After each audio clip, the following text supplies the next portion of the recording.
최근에 새 정부에서 보훈처장으로 임명된 피우진 중령이라고 하는 분이 계시죠. 여성이신데 여자분으로서 군대에서 아주 많은 아주 강직한 그런 군인이라고 인정이 되어졌던 그런 여러 가지 역할을 감당했던 분이라 합니다.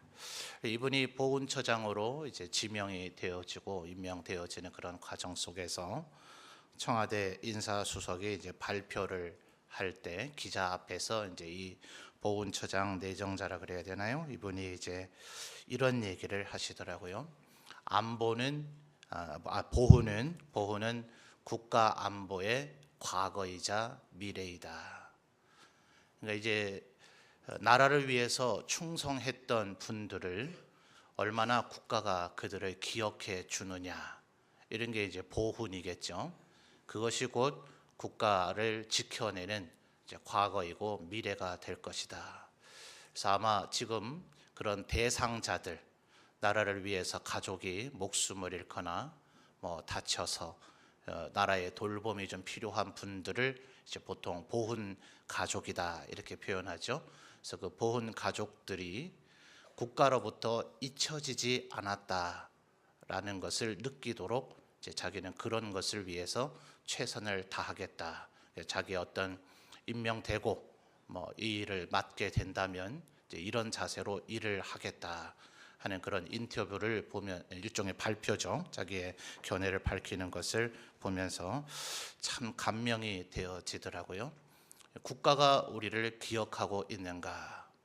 그래서 여러분, 미군의 해외 파병을 많이 하잖아요. 그러다 보니까 이제 해외에서 전사하게 되는 그런 미군들이 많이 있는데, 적진으로 들어가서 그 전사한 미군의 유해를 이제 모셔오는 그런 또 특수임무를 띈 팀이 있어요. 그들의 모토가 국가는 너를 잊어버리지 않았다. 이제 이런 모토를 가지고 그들은 그 일을 이제 합니다. 그래서 이런 일들이 사실 참 얼마나 중요한가. 여러분, 사람이 나라를 위한 어떤 애국심으로 이런 것이 이루어질 수도 있겠고, 또 민족 의식으로 이루어질 수도 있겠고, 또 나라가 그 사람을 얼마나 기억해 주는가. 무슨 거창한 어마어마한 그런 물질적 보상이 아니라 군인은 결국 명예를 먹고 산다 그러죠. 그들의 명예, 정말 네가 나라를, 우리 나라, 우리 민족, 우리 조국을 위해서 충성을 다했다는 것을 우리가 알고 있다, 기억하고 있다. 이것을 얼마나 표현하고 드러내고, 표현하고 드러낸다기보다 더 이전에 그 당사자는 이미 목숨을 잃었으니 알 길이 없겠지만 그 당사자의 유가족들, 바로 이 보훈 가족이라고 표현이 되어지는 그분들이 그것을 내 남편, 내 아들, 내 아버지가, 혹은 이제는 내 어머니, 내 딸이 국가를 위해서 헌신했다는 것을 이 나라가 얼마나 기억해 주고 있느냐, 이것이 이제 전체 모든 국민에게 영향을 미치게 될 것이다 하는 거죠. 그래서 여러분, 이스라엘이라고 하는 나라가 중동 그 아랍 국가들에게 둘러싸여 있죠. 인구 숫자로 대비하면 형편없이 이스라엘이 작습니다. 근데 그들이 지금까지도 꿋꿋이 잘 버텨낼 수 있었던 것은 소위 6.1 전쟁이라고 불려졌던 2차였나요? 3차였나요? 중동 전쟁이 있었죠. 그때에 미국에 유학을 많이 와 있던 이스라엘인과 중동인들이 다 사라졌더라는 거예요. 6일 만에 이제 전쟁이 끝나고 나니까 이제 그들이 다시 학교로 되돌아왔어요. 그래서 너희들 어디 갔었냐? 이렇게 다른 사람들이 묻는 그 질문에 이스라엘 유학생들은 국가가, 내 조국이 전쟁이 벌어졌기 때문에 귀국을 해서 전쟁에 참전했다가 지금 돌아왔다. 중동 사람들은 너희는 어딜 갔었냐? 국가에서 전쟁에 참전하라고 나를 부를까봐 도망갔었다. 아주 유명한 일화이죠. 그러니까 중동 사람들이 얼마나 이스라엘에 비하면 수십 배의 인구가 많았지만 그 전쟁에서 이스라엘이 이길 수밖에 없는 이유가 바로 거기에 있다. 그러니까 나라를 향한 충성심에 호소하든지 아니면 스스로의 그 민족 의식을 가지고 있든지 아니면 그 국가가 그들을 기억하고 있다라는 것이 알려질 때 그들이 그렇게 나라를 위해서 헌신할 수가 있겠죠. 물론 우리나라는 그저 일부의 사람이 군인으로서의 사명을 감당하다가 목숨을 잃거나 몸에 장애를 얻게 된 게 아니라 민족 전체가 전쟁을 겪었죠. 민간인, 군인 할 것 없이 전 민족이 그 아픔을 송두리째 가지고 있다 해도 과언이 아닐 정도로 아마 이 자리에 계신 분들 가운데도 다 가족들 가운데 전쟁에 참전하셨거나 또 전사하셨거나 아니면 장애를 가지고 그 전쟁 후유증으로 말미암아 장애를 가지고 살아가시다가 돌아가셨거나 우리 성도님들 가운데서도 1950년 우리 한국 전쟁에 참전하셨던 분들이 아직도 생존해 계십니다. 그러니까 여전히 우리 모두의 아픔이죠. 그러니 너나 할 것 없이 모두가 이것을 겪었기 때문에 국가가 사실 그동안 적절한 그 보상을 잘 해주지 못했던 것이 현실입니다. 그러나 최근에 와서는 힘들고 어렵니 해도 그래도 나라가 경제력이 어느 정도 성장하고 난 이후에는 아직 보훈 가족들이 볼 때는 우리 보훈처장으로 내정되신 분이 표현한 것처럼 과연 국가가 우리를 기억하고 있는가 하는 그런 아쉬운 마음이 없지는 않겠으나 과거에 비해서는 그래도 많이 좀 그들을 배려하고 또 예우를 갖추고 그들의 명예를 높여주고자 나라가 좀 애쓰고 있다 하는 느낌을 갖습니다. 그러나 물론 미국 같은 나라에 비하면 아직 부족한 부분이 참 많죠. 예를 들면 무슨 물질의 어마어마한 보상이 중요한 게 아니라 그들에게 중요한 건 명예이거든요. 유명한 일화들이 인터넷에 동영상으로도 많이 떠올라 있어요. 아까도 말씀드렸듯이 해외에 파병되어 있는 미군의 유해를 모시고 올 때에 비행기에 타고 있는 모든 분들이 누구라도 그렇지 않겠어요? 워낙 수백 명이 그 비행기 안에 타 있고 또 통로는 좁고 또 나와서 공항을 빠져나오는 수속하는데도 시간이 걸리니 서로들 막 먼저 내리려고 누구라도 본능적으로 이렇게 마음을 먹기 마련이죠. 근데 이제 기장이 비행기 내부 방송을 하죠. 이 비행기에는 지금 국가를 위해서 싸우다가 전사하신 암흑의 누가 시신이 지금 모셔져 있으니 그분을 먼저 운구할 때까지 이제 비행기 안에 계신 모든 승객분들께서는 자리에서 대기를 해달라. 그럼 일체 한 명의 항의나 의의 없이 그걸 무시하고 비행기 안에 있는 직원들을 무시하고 막 내리려고 하는 사람 없이 정말 고맙고 감사한 마음으로 앉아서 그 시신이 운구될 때까지 기다리는 그런 모습이 동영상으로 촬영된 것을 심심찮게 우리가 볼 수가 있습니다. 그래서 운구가 모셔오면 대통령 아니면 국방장관, 총리 정도 되는 분이 그 운구를 직접 맞이하는 그런 예우를 갖춰주기도 하죠. 또 그런 전사자들뿐만 아니라 하더라도 군인들이 해외에서 임무를 수행하고 고국으로 돌아오는 군인들이 공항에 나타나면 그 공항 안에 있는 많은 민간인들이 누가 진두지휘를 하지 않아도 그들 향해서 고마움과 감사와 또 칭찬과 격려의 박수를 이렇게 모두 다 함께 쳐주고 그들에게 모든 어떤 편의를 양보하고 하는 이런 것들을 여러 동영상을 통해서 볼 수가 있습니다. 근데 안타깝게도 우리나라에서는 최근에도 어떤 아마 군인에 가 있던 분이 정확하게 이유가 밝혀지지 아마 않았는가 그것도 잘 모르겠어요. 군에서 아마 자살을 했던 것 같아요. 근데 군부에서는 그 행정 처리를 잘못해가지고 계속해서 그 병사에게 월급을 지급을 한 거죠. 이미 죽은 지 한참 세월이 흘렀는데 부당하게 자살한 이후에 월급이 지급이 됐으니까 돌려달라.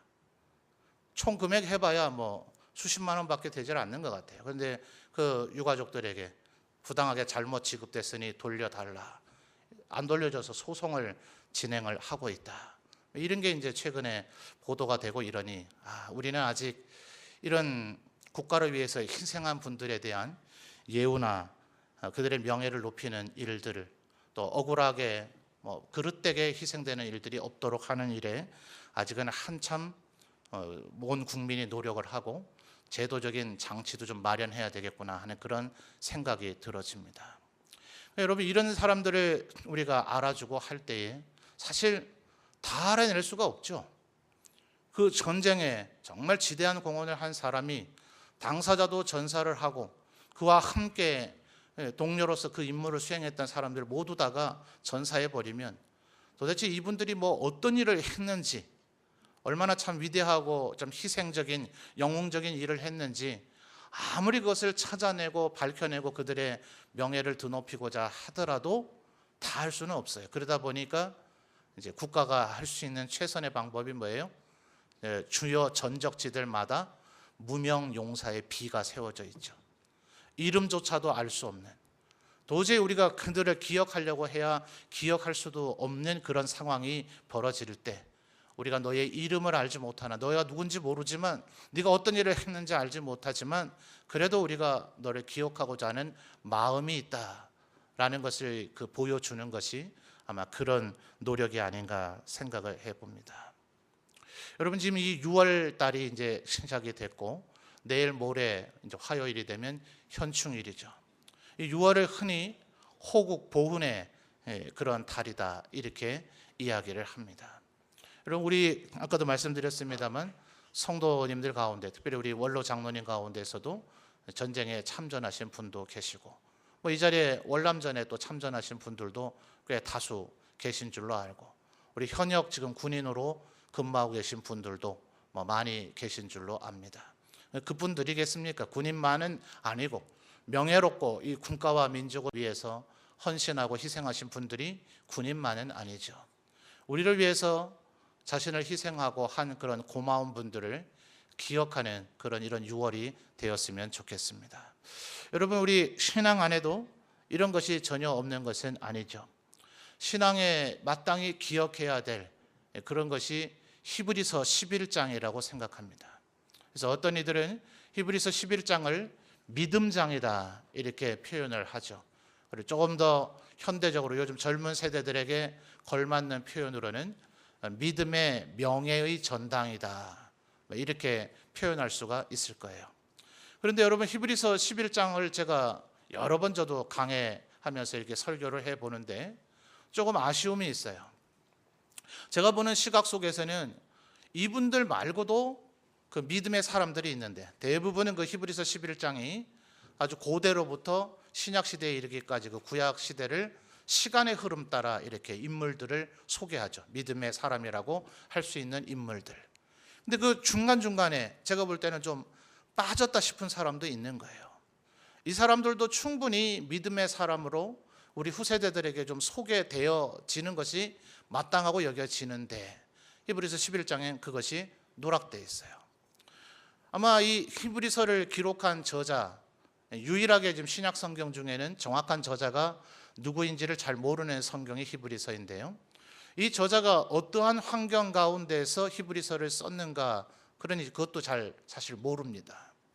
그러니까 시간이 굉장히 촉박한 가운데 썼는지, 아니면 마음 자체가 조금 성격이 급한지, 히브리서 11장 끝좀 가면 갑자기 뭉뚱거려 버려요. 기타 등등 이런 식의 표현을 합니다. 이 외에도 수많은 믿음의 사람들이 있지만 그들을 다 열거할 수는 없다. 이런 논조가 히브리서 11장 끝부분에 가면 나타납니다.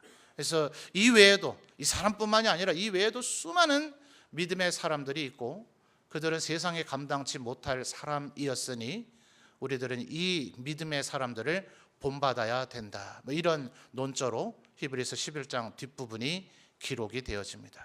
그래서 말하자면 이거 신앙의 무명용사비구나.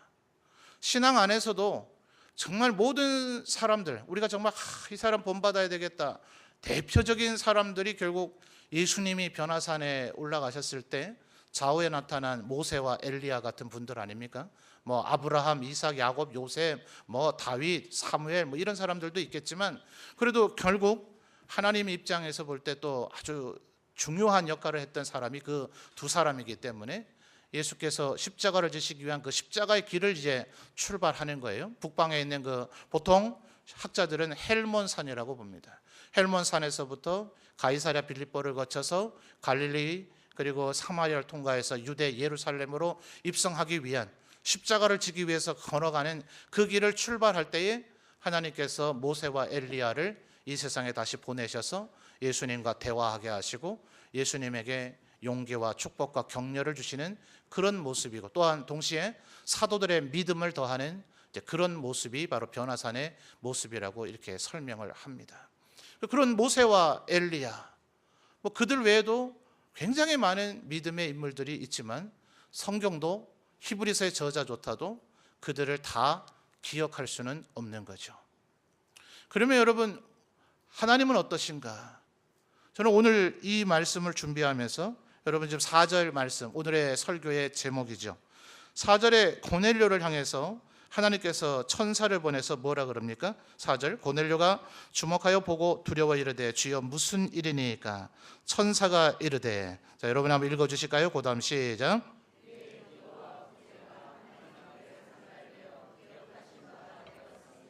아멘. 뭐라 그래요?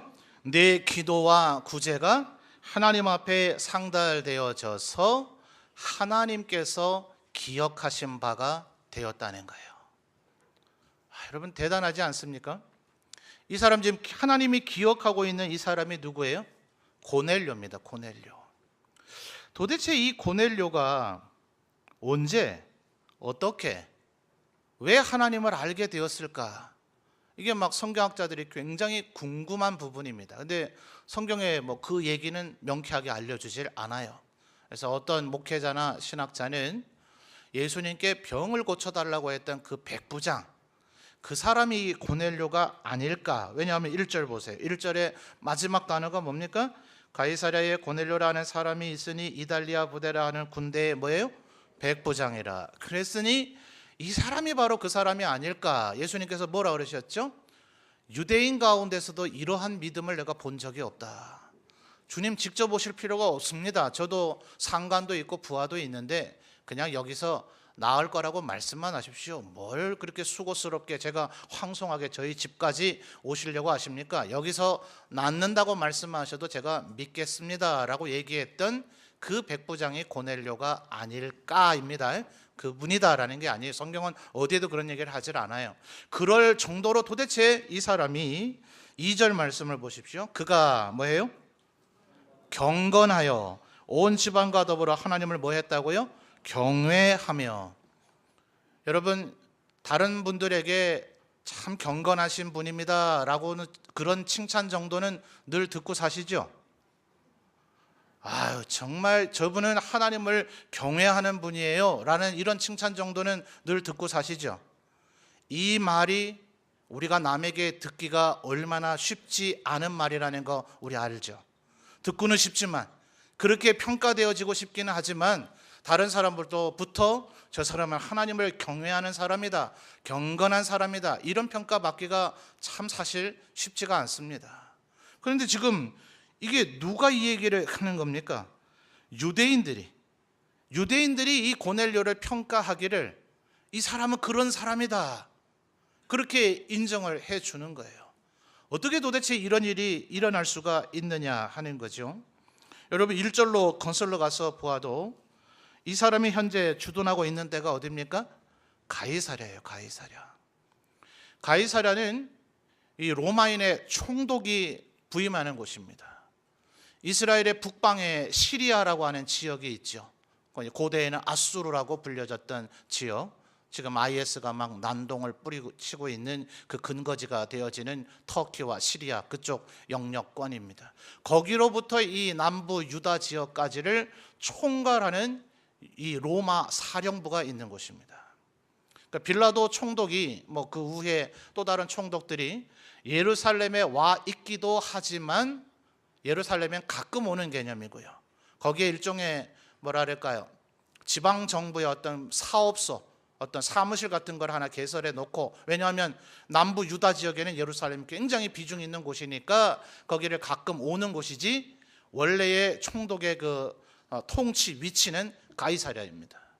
그래서 로마인의 주력 부대가 가이사랴에 위치하고 있고 그 산하 부대의 일부가 예루살렘에 와서 주둔을 하고 있는 거예요.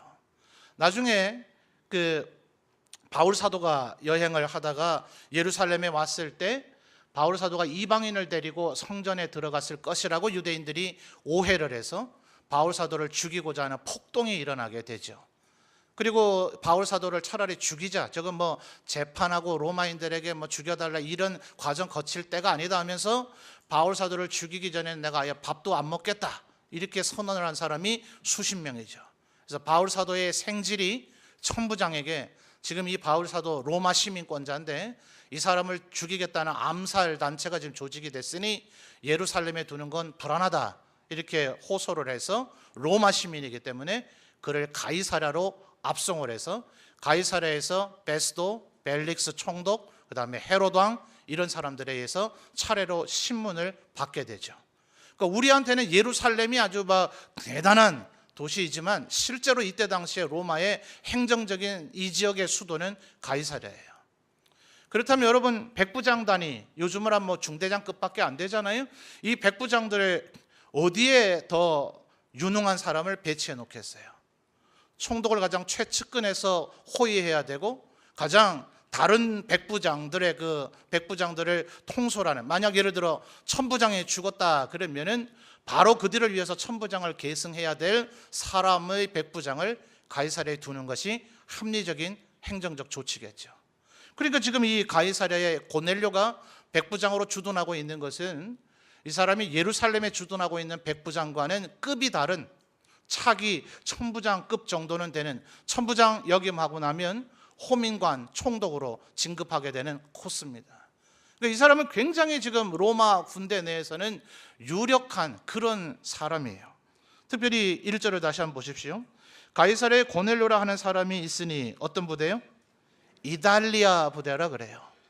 여러분 지금 이 로마가 있는 현대 국가명 이탈리아는 18세기, 19세기 후에 나타나죠. 고대는 여기를 이탈리아라고 그냥 지명이 그 반도, 우리와 한반도라 부르듯이 그쪽도 반도지 않습니까? 그곳을 이탈리아 반도라고 부르는 일종의 지명 정도에 지나지 않았어요. 당시는 도시국가 로마로부터 출발해서 제국이 된, 수도 이름도 로마이지만 나라 이름도 로마인, 로마일 뿐이지 이탈리아는 아니에요. 그러나 왜 하필 수많은 백부장 단위의 부대가 있는데 이 부대를 이탈리아 부대라고 불렀을까요? 로마가 제국으로 점점 영역을 넓혀가면서 실제로는 로마인이 아닌, 그러나 바울 사도처럼 로마 시민이 된 사람들로 이루어진 군부대가 있어요. 실제로는 유대인은 거의 그런 일을 가담을 안 했지만 예를 들어 시리아인의 부대, 아프리카인들의 부대, 또 혹은 스페인인들의 부대, 알마니아인들의 부대, 이런 부대들이 있어요. 실제로는 로마 군대이지만 인종적으로, 민족적으로는 로마인이 원래 아니었던 이들입니다. 이 이달리아 부대는 뭐예요? 민족, 인종 자체가 원래 라틴 계열의 바로 이탈리아의 본토인들, 로마인 중에 로마인. 바울 사도에게 백부장이 물었었죠. 너는 태어날 때부터 로마인이냐, 돈 주고 로마인이 된 거냐? 바울 사도가 나는 태어날 때부터 로마인이다 이렇게 대답하는 걸 볼 때 유대인인 바울이 태어날 때부터 로마인이 됐다는 것은 아버지나 할아버지쯤에 공헌을 세웠던지 돈을 줘서 로마인이 된 거죠. 근데 이 이달리아 부대 사람들에게는 그런 질문을 할 필요가 있어요, 없어요? 3, 4대 정도가 아니라 5대, 10대 영원 전부터 우리는 원래부터 로마인, 원래부터 로마인 중에 로마인인 사람들이 이달리아 부대고 그들의 백부장이 고넬료입니다. 이 사람이 여러분 하나님을 믿는다. 굉장한 마음의 충돌과 갈등이 있었을 겁니다. 로마인의 정의는 힘입니다. 로마인의 미덕은 힘입니다. 마치 그리스의 스파르타와 같죠. 아테네 사람들은 똑똑하고 철학적이고 말 잘하면 아테네에서는 유능한 인재이지만 스파르타에서는 그런 인간은 아무짝에 쓸모가 없습니다. 입만 살아있는 그런 사람밖에 안 되죠. 스파르타인들은 어릴 때부터 전사로 클 수 있는가, 싸움을 잘할 수 있는가, 그 정신을 그대로 이어받은 것이 로마라 해도 과언이 아닙니다. 그저 도시국가였던 그 로마, 그래서 하니발이라고 하는 장군에게 로마가 전멸당할 뻔했었죠. 로마는 역사 무대에서 사라질 뻔한 그런 위기도 겪었습니다. 그 이후에 로마는 강력한 군대에 의해서 다른 이민족을 정복하는 것, 그게 곧 힘이고 정이고 그것이 곧 통치입니다. 힘이 곧 정이에요. 그런데 기독교 신앙은 뭡니까? 기독교인들이 믿는 그 주님은 십자가에 달려 죽은 분이에요. 분명히 부활했지만, 또 그 기독교인들은 부활했다고 말하지만 로마인들의 입장에서 볼 때는 로마 제국의 통치에 따라서 십자가에 달려 죽은 30대 초반에 실패한 혁명가에 지나지 않아요. 십자가 형틀에 사라진. 그리고 예수님이 하신 말씀이 뭐예요? 오른뺨을 때리거든 왼뺨을 돌려대라. 너보고 5kg를 짐을 운반해 달라 그러면 10kg를 운반해 줘라. 겉옷을 달라 그러면 속옷도 줘라. 로마인이 만약 그런 생활 지침을 가지고 살았다면 로마 제국이 지금까지도 남아있을 수 있었을까요? 망했을 거예요. 그러니까 로마가 수백 년간 이 기독교를 핍박한 겁니다. 기독교가 로마 제국 내에 퍼지면 퍼질수록 로마는 쇠퇴하겠다. 이러다 로마는 망한다. 계속해서 이민족을 정복하고 반란을 진압하고 그들을 강력한 무력으로 통치를 해야만 제국의 영광이 유지가 될 건데 뭐 어째 희생하고 양보하라고? 그런 건 로마인들의 생각에서 볼 때는 이것은 사회를 좀먹는 암과 다를 바가 없는 위험천만한 사상인 거죠. 여러분, 이 고넬료가 내부적으로 갈등이 되지 않았을까요? 로마인이에요. 내가 이걸 믿어도 될까? 자기 종교도 아니, 헬라인들의 종교를 그대로 받아들여서 제우스의 이름을 주피터, 비너스를 아프로디테 이런 식으로 바꿔서 헬라의 그 수많은 신들을 그대로 신으로 모시고 있는 게 로마입니다. 그리고 로마 황제들은 처음엔 죽은 로마 황제를 신으로 숭상하기 시작하다가 이제는 살아있는 로마 황제가 곧 신이라고 주장하는 자리에 이르기 시작을 했어요. 로마에는 신이 많아요. 로마 신이 세기고 강하기 때문에 유대 이스라엘의 신 여호와 하나님을 멸망시키고 그 나라를 정복했을 거 아니? 패배당하고 멸망당하고 지배당한, 요번에만 멸망당한 게 아니잖아요. 수백 년 전에 바벨론한테 이미 멸망해서 독립을 쟁취하지 못하고 메데, 파사, 헬라, 로마로 이어지는 수백 년간 이방인에게 통치를 당하고 있는 유대의 변방에 여호와 하나님이라는 자를 믿는다는 유대인들의 사상, 그 신앙, 이걸 어떻게 로마 백부장이 믿을 수가 있겠냐고요. 신기한 겁니다. 정말 기이한 거예요. 여러분, 지금 이 고넬료에게 왜 하나님께서 천사를 보내셨을까요? 다시 한번 여러분, 2절에 아까 뭐라 했다고요? 그가 뭐 했다고요? 경건하여 온 지방과 등불어 하나님을 경외하며 백성을 많이 구제하고 하나님께 항상 뭐 했습니까? 기도하더니. 결국 이때까지 이 가이사랴는 많이 북쪽에 있습니다. 베드로가 위치하고 있는 욥바에서부터 거리가 멉니다. 베드로가 이 고넬료에게 가서 지금 이 고넬료의 상태가 분명히 2절에 경건하고 하나님을 경외하고 하나님께 항상 기도한다고 했는데 성경학자들의 궁금증이 있습니다. 이 고넬료가 지금 이미 예수님을 알고 있는 것인가? 그래서 나머지 가족들은 예수님을 모르기 때문에 하나님께서 베드로를 보내신 것인가? 아니면 마치 바울 사도가 곧 예전에 사울이었을 때처럼 하나님 앞에 하나님을 경외하기는 해서 4절에 아까 뭐라 그랬죠? 내 기도와 뭐가 하나님 앞에 상달되고 기억하신 바가 되었다고요? 구제.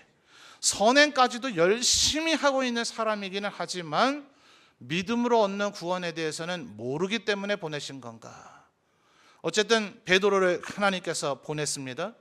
베드로가 가자 고넬료가 온 집안 사람뿐만 아니라 친척, 친구까지 다 모아놉니다. 베드로가 오자 베드로 앞에 절합니다. 그러니까 베드로가 왜 나한테 절을 하냐면서 일어나 앉으라 그럽니다. 나를 왜 불렀냐 그러니 우리가 당신을 청해서 하나님의 말씀을 듣고자 모셨다, 와달라고 요청했다라고 얘기합니다. 그래서 베드로가 그때로부터 예수 그리스도의 십자가의 보혈의 도를 전할 때 그곳에도 오순절처럼 성령이 임했다. 그리고 그 고넬료와 그 이방인 로마인들에게 방언을 하기 시작을 했다. 자, 이 사실이 예루살렘 교회에 알려지자 베드로가 책망받습니다. 너 왜 이방인의 집에 갔느냐? 너희 왜 이방인과 함께 밥을 먹었느냐? 베드로가 혼자 갔으면 정말 큰일 날 뻔했을 거예요. 그런데 나중에 뒤에 사도행전에 다 나타나는 얘기입니다. 한 6명과 함께 갔어요. 이 사람들도 받고 나도 받는데 우리가 받던 성령이 똑같이 임하더라. 하나님께서 성령을 주셨는데 내가 어떻게 세례를 안 줄 수가 있느냐, 이렇게 얘기를 합니다. 그러니까 이때까지 예루살렘 교회가 고넬료라고 하는 사람의 존재를 알아요, 몰라요? 몰라요. 고넬료에게 가서 복음을 전해줘야 되겠다는 생각을 해요, 안 해요? 안 해요. 요 사건 뒤에 11장에 가서 안디옥에도 예수 믿는 사람이 생겼다는 얘기를 들어서 바나바를 안디옥에 보내고, 바나바가 다소에 가서 바울 사도를 데리고 와서 사역을 하면서 거기서 그리스도인이라는 호칭을 안디옥에서 얻게 되고, 그리고 나서야 비로소 바울과 바나바를 파송하는 본격적인 이방인 선교가 시작됩니다. 그러니까 10장 이 시대는 예수님께서 분명히 승천하실 때 예루살렘과 그다음 뭐예요? 온 유대와 그다음 뭐예요? 사마리아와 땅끝까지 이르러 내 복음의 증인이 되라고 분명히 명령하셨지만, 베드로뿐만 아니라 모든 사도들, 모든 그리스도의 교회가 이방인 고넬료 같은 사람에게 더 복음을 전해줘야 되겠다는 생각조차를 전혀 못하고 있을 바로 그때에 오직 누가 그를 기억하고 있어요? 하나님께서 고넬료를 기억하고 계시더라 하는 겁니다. 할렐루야. 여러분, 우리나라가 나라를 위해서 희생하고 섬긴 분들을 기억하고자, 그들을 존중하고 배려하고자, 그들에게 명예를 드높이고자 많은 애를 씁니다. 그러나 그럴지라도 우리는 인간의 한계가 있기 때문에 그들을 다 찾아낼 수조차 없어서 무명용사비를 세울 수밖에 없습니다. 히브리서의 저자도 믿음의 위대한 사람들을 다 드러내서 그들의 명예를 드높이고, 우리 이런 사람처럼, 이분처럼 우리도 신앙을 잘 본받자라고 얘기하고 싶지만 그 또한 모든 사람을 다 드러낼 수가 없어서 이외에도 허다한 사람이 있으나 라고밖에 표현할 방법이 없습니다. 여러분, 최근에 호남 쪽에 오셔서 복음을 전하셨던 서서평, 우리 한국 이름으로는 서서평이라고 하는 독일계 미국 선교사님의 얘기가 다큐멘터리 영화로 제작이 되어지고 책은 이미 여러 권이 나와 있습니다. 1880년에 태어나서 1934년에 우리나라에서 돌아가신 분이에요. 겨우 50몇 년밖에 살지를 못하셨죠. 12살 됐을 때 어머니가 이미 자기를 버리고 미국으로 이민을 갔나 봐요. 독일 쪽의 사람인데 자기를 돌봐주던 할머니마저 목숨을 잃습니다. 12살 천의 고아가 된 이분이 어머니를 찾아 대서양을 건너갑니다. 어머니에게 찾아갔더니 어머니는 캐톨릭, 이 서서평은 개신교 신자이기 때문에 나는 너를 딸로 인정할 수 없다고 배척합니다. 그랬던 그분이 33살 처녀 독신으로 우리 한국 호남 지역에, 광주 지역에 선교사로 옵니다. 그래서 나병 환자들을 돌보고, 당시에 전혀 교육 혜택을 받지 못하던 여성들을 돌보고, 고아들을, 자기와 똑같은 그런 처지였다고 여겨졌겠죠. 고아들을 돌보고 해서 정말 22년 평생 우리 한국 사람들을 위해서 살다가 돌아가신, 서양의 많은 선교사님들이 비록 우리나라를 위해서 왔지만 그들은 자기들의 원래의 문화로 자기들의 음식을 먹고 자기들의 옷을 그대로 입었지만, 이 서서평 선교사님은 우리 한국 사람이라도 된 것 마냥 머리를 쪽져서 비녀를 꽂고 한복을 입고, 후에 우리 한국을 위해서 선교 사역을 하다가 다시 또 어머니를 뵈러 갔더니 한복 입고 나타난 이 선교사님을 보고 어디서 거지가 왔느냐 하면서 또 어머니에게 배척당했다는, 평생 어머니에게 배척당했지만 오직 한국을 위해서 살다가 죽어간, 그리고 자기가 죽을 때도 왜 죽었는지 원인을 몰랐었답니다. 그런데 내가 죽으면 내 시신 모두를 의료 해부용으로 써달라 해서 시신을 해부하는 과정 속에서 오늘날의 충수염 이런 병명에 해당되는 병을 앓고 있었다 하는 것을 알 정도로 우리나라를 위해서, 평생을 위해서 살았을 뿐만 아니라 자기의 마지막 목숨 잃은 그 시신까지도 우리나라의 의료 발전을 위해서 내놓으신 분이 서서평, 원래 이름으로는 엘리자베스 쉐핑이라고 하는 선교사님이라 그래요. 저는 이 세계 역사든 교회 역사든 이 역사를 굉장히 좋아했어요. 그래서 이 인물들에 대한 것들을 읽기를 즐겨 했는데 저조차도 전혀 몰랐던 분입니다. 최근에 다큐멘터리가 만들어지고 이분에 대한 책이 쓰여졌다는 것을 알면서 우리가 여전히 모르고 있는, 우리를 위해서, 이 신앙을 위해서 우리가 오늘 이렇게 마음껏 감사하며 예배드릴 수 있도록 우리를 위해서 헌신하신 정말 그런 무명의 그리스도인들이 이 세상에는 얼마나 많은가, 우리는 다 모를 수 있어요. 우리는 몰라줄 수 있어요. 근데 여러분 기억하십시오. 누구는 기억하고 계세요? 하나님은 기억하고 계십니다.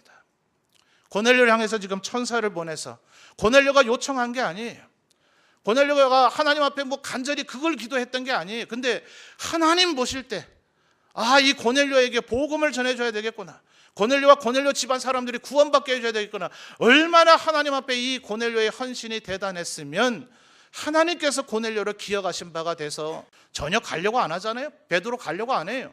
위에서 보재기를 내려보내서 이 부정한 짐승들을 먹으라, 3번이나 그걸 반복하고 난 이후에 고넬료가 보낸 사람들이 오니 이게 하나님께서 이방인에게 복음을 전하라고 하는 얘기구나. 그제서야 베드로가 깨달아서 요바에서 가리사야에 갈 정도로, 예루살렘 교회는 이방인들이 예수 믿게 됐다 좋아하는 게 아니라 왜 이방인에게 가서 밥을 먹었냐, 왜 그들에게 설교를 했냐, 왜 그들에게 세례를 줬냐, 이것을 책망을 할 정도의 그 분위기 속에, 아무도 고넬료를 기억하지 않는 그 속에 하나님은 고넬료를 기억하고 계시더라 하는 것입니다. 사랑하는 성도 여러분, 이 사실을 기억하셔서 힘과 용기를 얻으시며 살아가시는 저와 여러분 되시기를 바랍니다. 주님의 나라를 위하여 더 충성하십시오. 더 헌신하십시오. 이 세상은 모르고, 목사는 모르고, 교회는 몰라줄지라도 하나님은 분명히 여러분을 기억하고 계십니다. 여러분이 이 하나님의 나라를 위하여 하나님의 그 은혜와 사랑에 감사해서 주님 나에게 주신 그 믿음과 구원 때문에 여러분이 어떻게 하나님을 경외하고 어떻게 하나님 앞에 경건하게 살고자 애쓰는지, 여러분이 어떻게 하나님 앞에 항상 기도하는지, 여러분이 어디에서 남들 모르는 가운데 구제와 선행을 하고 있는지, 말씀대로 살고 있는지, 의로 인하여 의를 위해서 핍박받고 있는지, 화평하기 위해서 힘쓰고 애쓰고 있는지 우리는 다 모를지라도 하나님은 알고 계시다. 그래서 미국에서는 이 현충일을 메모리얼 데이라고 부릅니다. 우리가 기억해야 될 날, 기억되어져야 될 사람들을 기억해야 되는 날, 우리는 모를지라도, 우리는 기억하지는 않을지라도 하나님은 여러분을 기억하십니다. 이 하나님 앞에서 살아가시는 우리 모든 성도님들이 되시기를 바랍니다.